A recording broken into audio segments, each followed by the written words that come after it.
Greetings, Tribal Jazzman Scholar. I wanted to share a story. During my last year teaching 6th grade, I had two students who were, two girls who were fighting in a really subversive, hostile way for a long time. They didn't like each other. They were really, one girl in particular was really unpleasant and mean to the other girl. And they were both very artistic. It was about the only thing they had in common. But when I have a student who's mean to another student like that, I pull out all the stops. I try everything I can. And if I'm connected enough to the perpetrator of the violence, the emotional violence, I can usually compel them to see something of what they're doing. I was working really hard on this one girl. And she didn't seem to want to budge. And I got her parents involved, but she was doing some really hostile stuff to the other girl. And it came to pass that the girl who was doing all the mean things, she began to soften a little bit, but she wasn't really willing to reach out and do anything nice, at least not until late in the year.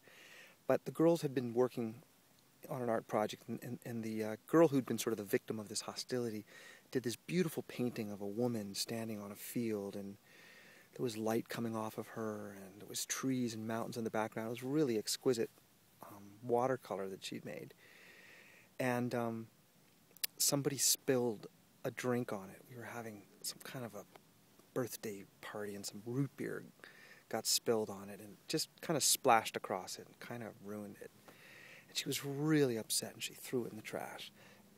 Well, the girl who had been mean to her for many months came up to class at the end of the day and said to me, "Can I get that out of the trash? Maybe I can fix it."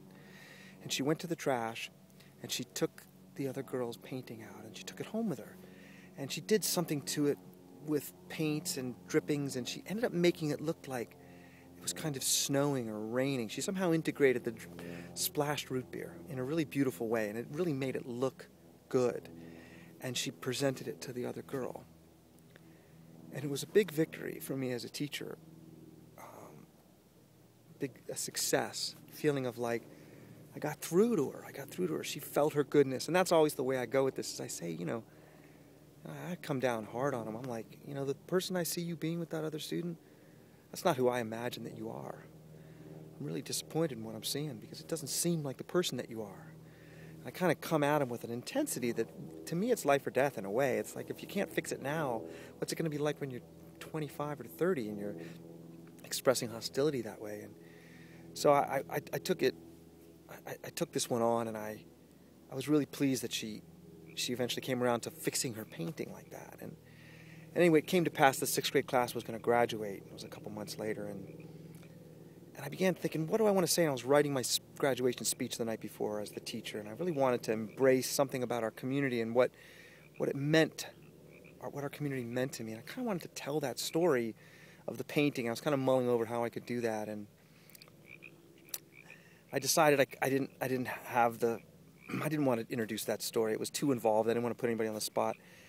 And then the next day was graduation day, and after I did attendance, we did our morning stuff, and we were going out to recess, and the girl whose painting had been fixed, she came up to me and she said, last night I had a dream that you were standing at the graduation up on the stage, and you were telling the story about my painting and how she had fixed my painting. And I just thought maybe you wanted to tell that story, so I brought it. And she pulls it out of her backpack and hands me the painting. And I told the story, and I barely got through it without crying. It was really touching. It's touching me now. But that's the beauty of kids, and that's the beauty of dreams, and that's the beauty of teaching, and that's the beauty of connection. And this is the beauty of the Great Mother.